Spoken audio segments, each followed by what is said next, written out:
everyone. Thanks for joining me here on Mom Squad. This is a show where we talk all things parenting. I'm Maureen Kyle, and I know it's not just me, but it seems like kids these days are just growing up way too fast.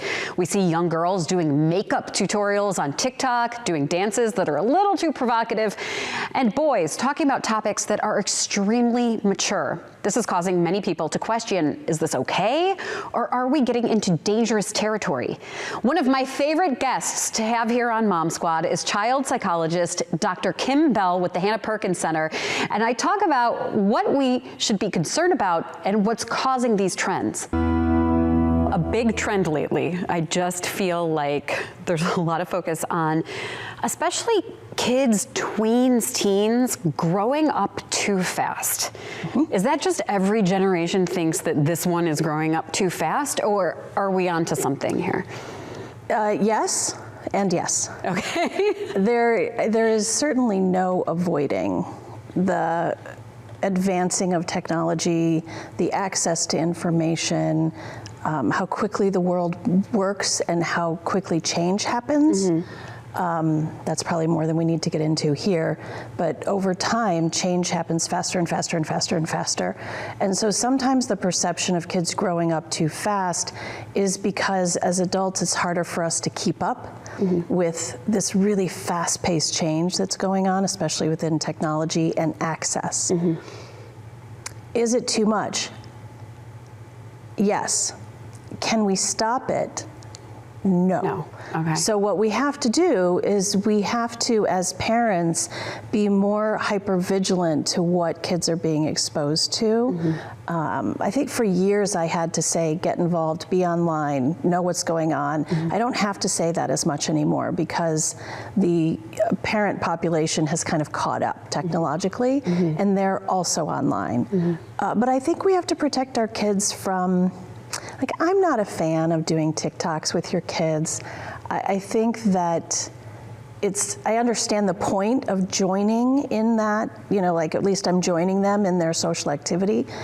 But if you start to put your life online, then they don't have the same sense of privacy as they grow up. And it's not a popular opinion, but I think that's happening too much. Yeah. That sort of the entire family being so exposed online sets up a different expectation for privacy. You know, years ago, I'm going to date myself right now, but years ago I was speaking at a high school, and I was asking kids, like how I was talking about privacy online. That was the topic, and I asked them, how many of you would want to be on a reality show? A couple of hands went up, and I was like, okay, those are the kids, right? Those are the kids that are at risk. A few years later, same conversation, different school, same age group. How many of you would want to be on a reality show? And it was almost 100%. Yeah. And when you have that lack of privacy, you are then exposed to everyone else's life as well. And so there is, the growing up too fast is the exposure. It's things that you know that we wouldn't have known at that age. And so, you know, again, my mantra is always, kids can get through anything that can be talked about. And so since we can't change the world, we have to be talking more and more and more and more. And we can't pretend that our kids don't know. There are some scary statistics out there about kids' access to pornography, about access to aggression and world events that they have. Some of them have the cognitive capacity to understand, the thinking, but you know, at Hanna Perkins, we talk about emotional muscle. And the idea that you can have enough intelligence to understand something doesn't mean you're emotionally ready for that, right? So if you have a gifted child, they tend to understand and worry about world events, but they can't do, first of all, they can't do anything about it. So there's a sense of helplessness. And then second of all, they tend to get anxiety and worry. It's like when kids learn about tornadoes in school, there's a higher rate of worry. And so we see a lot more kids with anxiety because they are exposed to things that they don't have any control over. Yeah. And then they try to behave in more mature ways, which is really putting on maturity like a costume. Yeah. It's not a true maturity. It's like a pretend maturity. And so it's the way they dress, or it's the way they carry themselves, or it's the language that they use. But if you can't get away from the information, then you have to be talking about the information. You have to be answering questions. And if that's scary, then I would say do the exact same thing as if a kid asks you where babies come from, right? Like, so the standard answer to that question is, well, where do you think? Get their information first, and then you're not adding information, you are correcting errors in thinking, you're reassuring around personal safety, family safety, and you're allowing that to be integrated, and you're sort of loaning out your safety. And that's what can help with some of the anxiety and the depression that we're seeing. I know, it's so frightening. I do want to ask, because you brought up like the dances on TikTok. Yeah. And my daughter was in kindergarten. We didn't have TikTok, but we had two little friends over that all of a sudden they were busting out moves that I wish I had those moves in high school. I did not, you know, and they were 5 and 6, and some of the dances that they were doing were more promiscuous than I would ever expect a 5-year-old to do. So you'd have some parents argue, oh, it's just dancing, and they're in dance class, and maybe that's okay. But is there a danger in any way, you know, when they're acting 16 when they're 5? My question is, okay, but then what happens when they're 16? Or if they're full face makeup at age 8? What is, like, is that setting them up for issues when they are the ripe age for whatever that maturity is? Oh, yes, but it's not the issues that I think people think it is. Okay. You know, it's not like if you behave in this promiscuous way, you end up being promiscuous. It's actually just a sense of, there can be an anxious sense of self. And first of all, as parents, you are in control of 8-year-olds and makeup. Do you know what I mean? Like, be in control of that, please. And say no. And are they going to be upset and angry? Yep. But they're upset and angry a lot of the time anyway. But as parents, you have to sort of set family limits in terms of things like access to makeup. Dancing, okay, this is also a difficult one, because dancing is just a bodily expression, and a 5-year-old that is mimicking what they see is not experiencing that body movement in a sexual, sensual way. What we as parents cringe about is the gaze, right? The gaze of the observer of the dancing that is seeing it in a way that is less than innocent, right? So that's sort of the difficult thing, is that you don't want your kid exposed to the gaze of others. And so if they are wanting to copy and they're wanting, just everything should be private, set to private, set to private. There is no need for, in the life of a 5-year-old, a 6-year-old, a 7-year-old, there is no need for internet likes. You know, so if you're doing a TikTok dance, do the TikTok dance, watch the video together. It doesn't have to be put out to the public for views and likes and things of that nature. And dance class is different because there is a neutrality to it. There is a learning to it. When you are just repeating motions that you see on your internet screen and then you're mimicking those, that is meant to be viewed. And so again, there are a lot of things you can do, and you can do it in ways that are more neutral and age appropriate.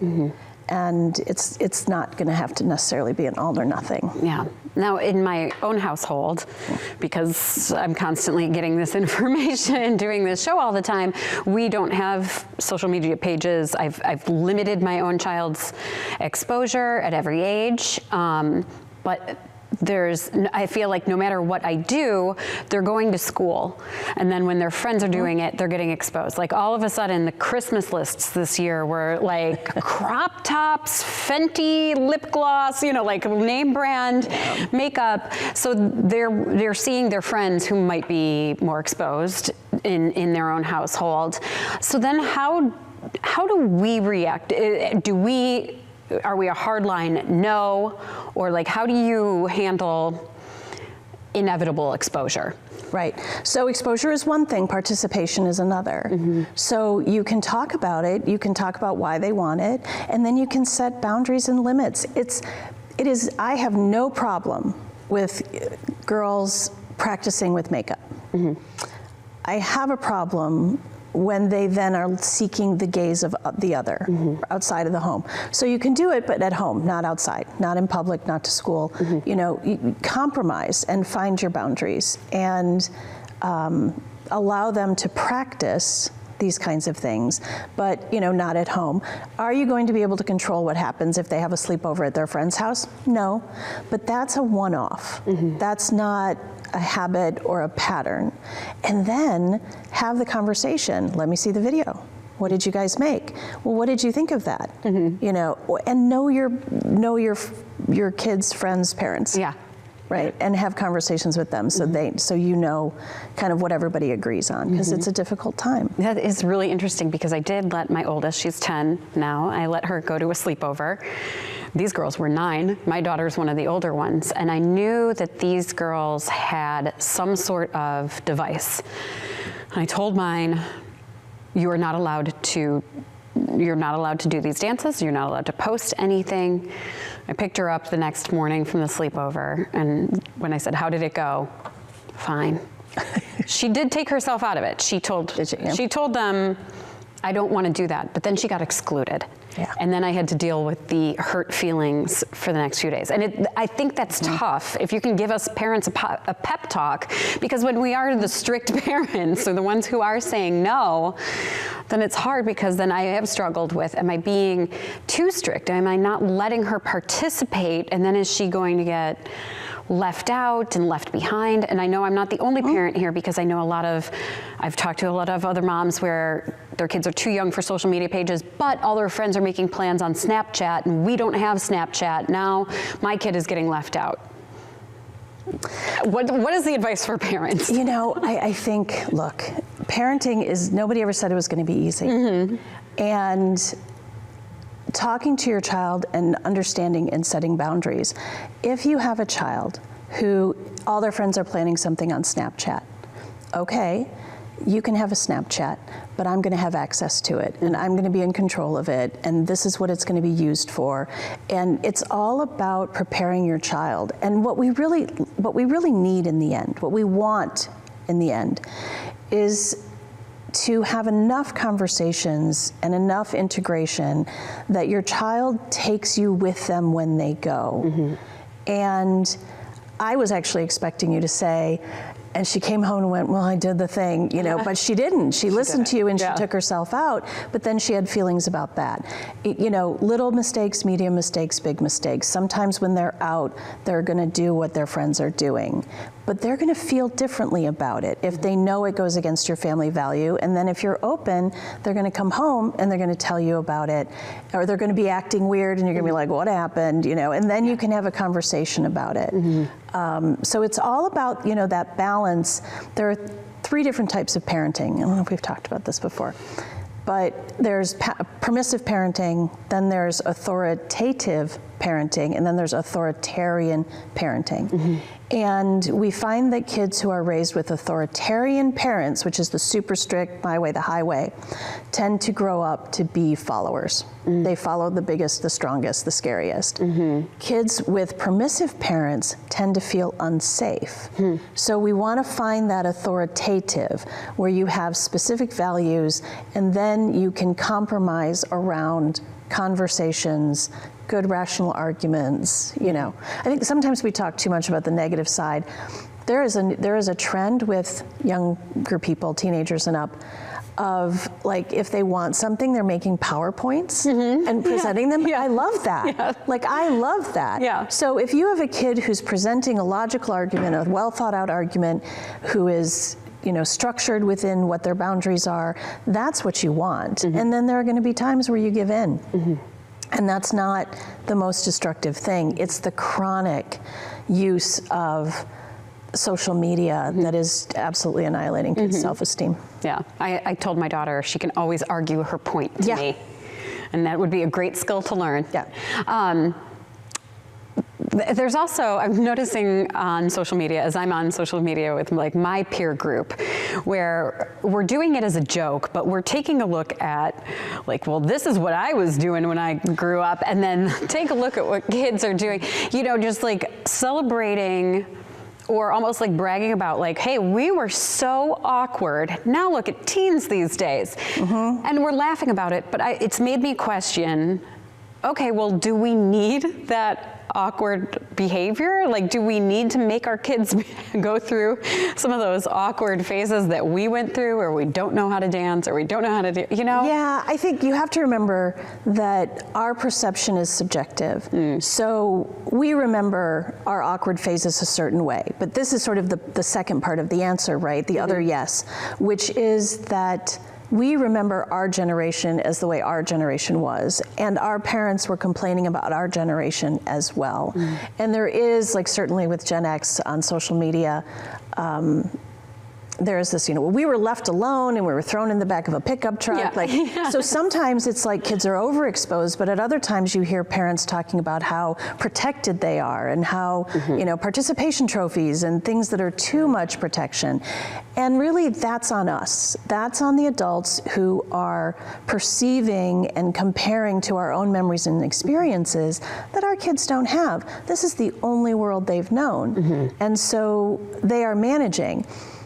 I will say that it's important to remember that oftentimes when kids are using very mature language, again, it's more costume than identity. The awkwardness is still under there. And you see that in the rise of kids coming to people like me with intense anxiety and self-esteem issues and depression too much too soon. And so they may appear very verbally mature, but verbal maturity is not emotional maturity. And so we have to be careful, because one of the things that research has also shown is that kids who mature quickly, physical characteristics, height, are treated differently by adults. They are treated as if they're more mature. And so they can be at risk. And so sometimes if a kid is just putting on a costume of maturity because they're mimicking what they see, the people that interact with them, mostly the adults, whether it's teachers, other parents, coaches, whatever, tend to treat them as if that costume is an actual identity. So don't let it fool you. Don't let verbal awareness fool you. I guess finally, to kind of wrap up everything that we've talked about here, you mentioned, the depression, the anxiety. How do we know when their behavior is getting into a concerning territory? Like, what kind of signs are they exhibiting when we're, because I see a lot of parents chalk up like, oh yeah, my kid just really loves, to wear makeup and or whatever, is acting this way. Oh, they're funny or whatever. But like, at what points should we take a second look and go, oh, okay, there's more going on here? Yeah. So you always ask these questions, and I'm always like, oh, I'll give you a super easy answer. And they never are. I'm sure it's They never are. Yeah. When children are playing with, we're using makeup and as an example, we could also talk about playing with toy guns and all of, we can talk about both genders. When they're playing with ideas, there's a sense of playfulness about it. It feels relaxed, it feels playful. When it is more problematic, it feels driven, right? Like if your child gets upset with you when you take away their electronics, that's normal.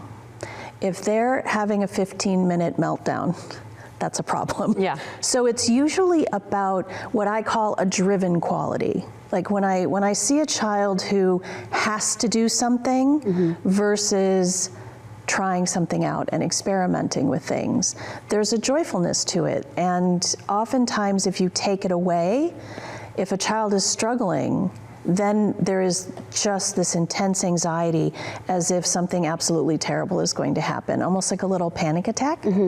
And that indicates a problem. Those kinds of, so it's the reaction to not being able to do it, to being told no. Every kid gets mad with a no. Every kid runs up to their room, they stomp their feet, you're the worst person in the world, normal. But if your child starts to and panic, that's trouble. You heard Kim talk about disrespect. That is one of the biggest complaints that we hear about from parents and grandparents.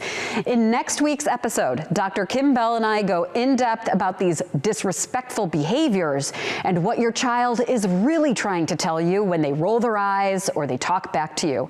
That's next week on Mom Squad. And let me tell you, it's a must watch. Thanks for joining us. We'll see you soon.